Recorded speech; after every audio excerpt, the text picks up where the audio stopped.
Hey, how you doing? I am back. I am home. I haven't been in this room for about 4 months. I'm very happy to be back. I was on a Hollywood adventure, and I've made it out alive. I just want to give you an update on the AVGN movie, and basically we filmed it. We filmed most of it anyway. I have a lot of stuff to do back here now, but I just want to give an update on what I've learned throughout the experience and what the next plans are, like what's going to happen from here moving forward. Yeah, so I thought of like 5 things to help people who are thinking about making movies, because I feel really privileged to have been in this position, because not everybody gets the opportunity to go make a movie on a big scale like this. So the 5 things I thought of was first of all, number 1, when you're shooting on a big scale like this, you'd think that it's going to be really intimidating because you have like all these people working for you. You have, wardrobe department, hair and makeup, and script supervisor, and catering, lots of production assistants, AD, second AD, gaffers, grips, and the whole deal. Sure, you might think it's overwhelming, but it's no different than what you've done. So if you filmed, with your friends in your backyard or whatever you've done, like even with me just shooting stuff here by myself on the couch, the principle of filmmaking never actually changes. If you just have the passion to do it, then you could do whatever you want. You might think like to direct lots of people takes a specific personality, you might feel like really socially awkward or something, how I felt when I was a kid. But your passion will override that, so you'll accomplish anything you want. And if you're just a nice person, people will like working for you, and that's all there is to it. But every time you step outside of some kind of familiar zone, people will always say like, oh, this is your first time feature-length film, or this is your first... When I was in film school, I shot on actual film stock for the first time. The professors would be like, oh, you shot on video, this is a whole other story. And I mean, yeah, in some ways it is, but the principle never changes. So as long as you have the idea how you want to make movies, it just takes a little bit of adapting, and you're good to go. So don't let anything intimidate you. Number 2, it's one of the hardest things about working with a lot of people, is that it's the communication. You got to just make sure that everybody gets the same exact message, that there's no like mixed messaging going on. It might seem simple at first, you just tell everybody, but the thing is there's going to be so many people, and on a day-to-day basis there'll be someone who wasn't there the day before, and like people kind of jump on and off the project all the time.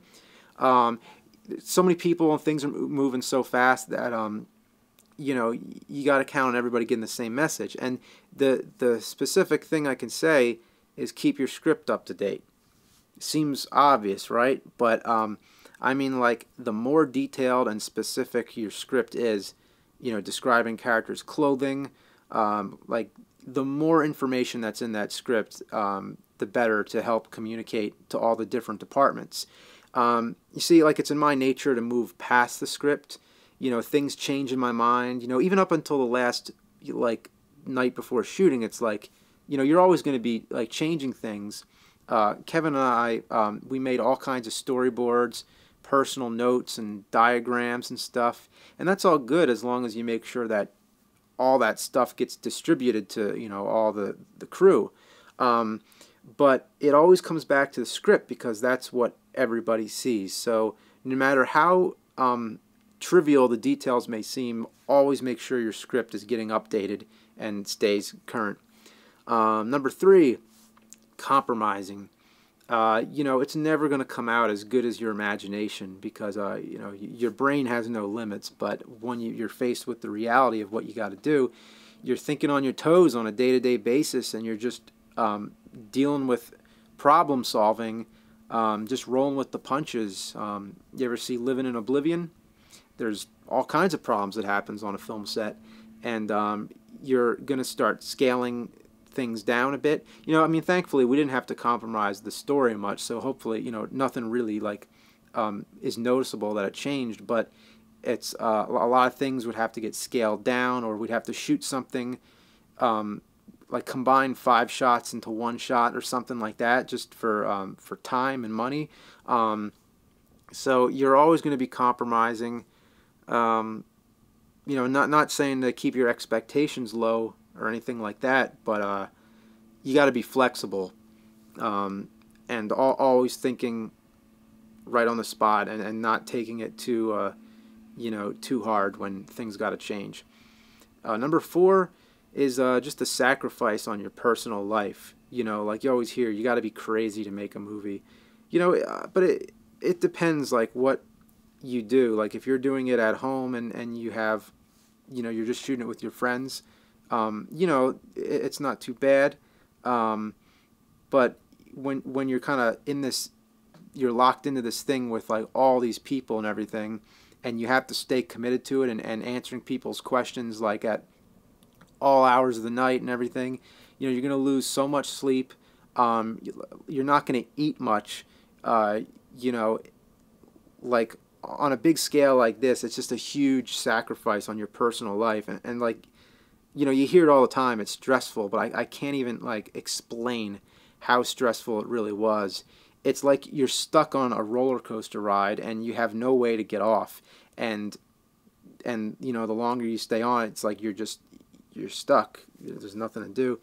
So it's always like a test, like to how passionate you are about making it. It's like, do you still want to do this? Like, are you sure?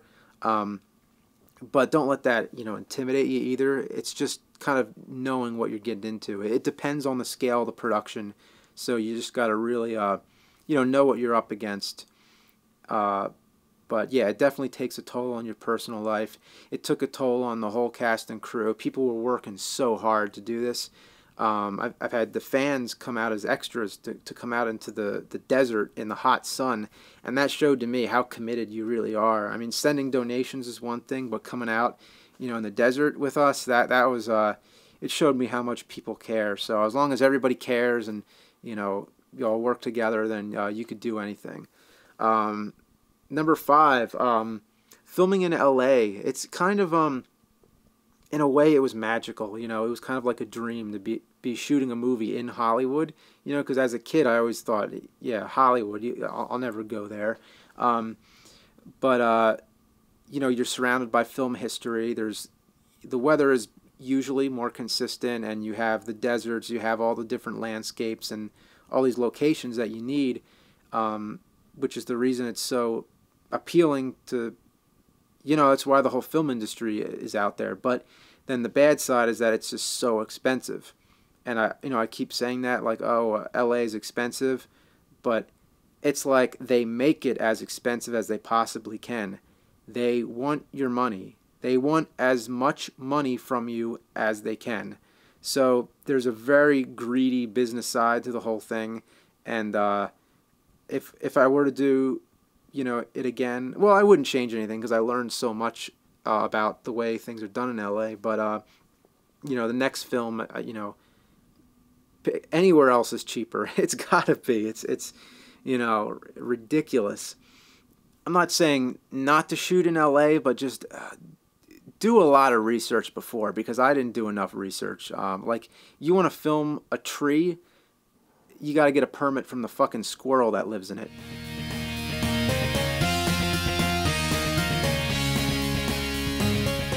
So now for the updates on what's going on with the movie from here on out. Well, I just got home, so I have you know, a few more days before my moving truck comes. I gotta unpack my stuff. Just need a lot of personal time to get things under control again. I have a lot left to shoot for the movie. Obviously the nerd room, but there's also a lot of things like that we failed to get on the West Coast due to lack of time or whatever. So there's a lot of things that are going to be done in a studio out here somewhere. Most of our specific on-location shots are done, so now it's mostly like easier. Most of the hard work is out of the way, so that's really good. Then, of course, the editing is going to be a huge undertaking. Lots of green screen shots that have no background plates yet. Lots of CG. Well, not CG characters. Fuck that. We did animatronics.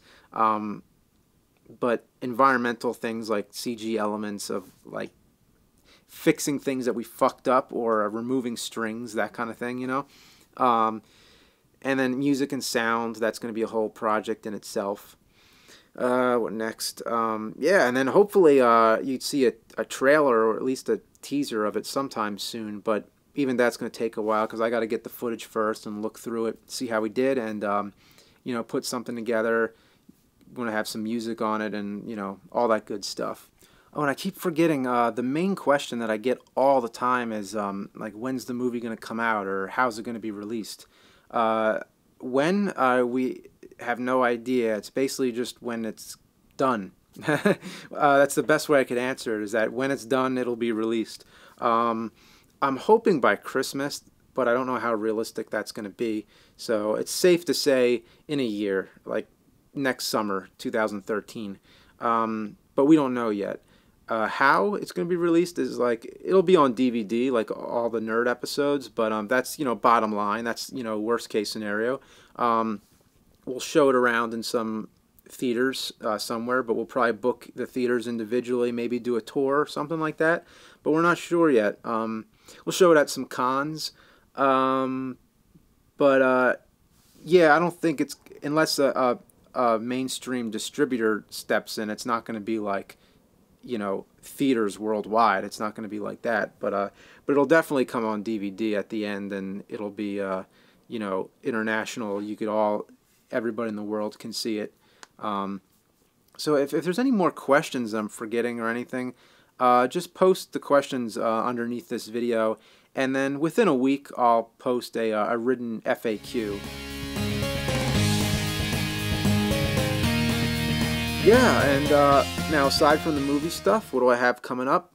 Well, there hasn't been an AVGN episode in a long time, so I'm going to work on one of those. I already have a list of possible games to do, but yeah, I'd love to do one of those at the earliest possible time. Board games, I'd love to do some more board games episodes. I have a lot of ideas for those. Monster Madness, usually by this time we'd be pretty far along with it in time for October, but it's going to be tough. I don't know how possible it is, but I can't see October without it, so I'm definitely going to try. So yeah, I got a lot of videos to do, and I'm going to be going to some conventions. That's another thing I got to tell you, is that I'm going to be going to TooManyGames, which is in Oaks, PA, and that's June 15th to 17th. Go to TooManyGames.com for more details. And then I have Con Bravo in Burlington, Ontario. That's right, my first Canada convention, and that is July 27th to 29th. So go to conbravo.com. And that's it. That's a lot of stuff. I don't want to keep rambling. So thank you all for all the support for making the movie possible. For those of you that donated to the Indiegogo fundraiser, I owe you a special behind-the-scenes video, which I'm going to start editing as soon as possible and have that sent out to all of you. And that's it. I look forward to making more web entertainment. Again, I'm really happy to be home and glad to be back. So see you in the videos soon.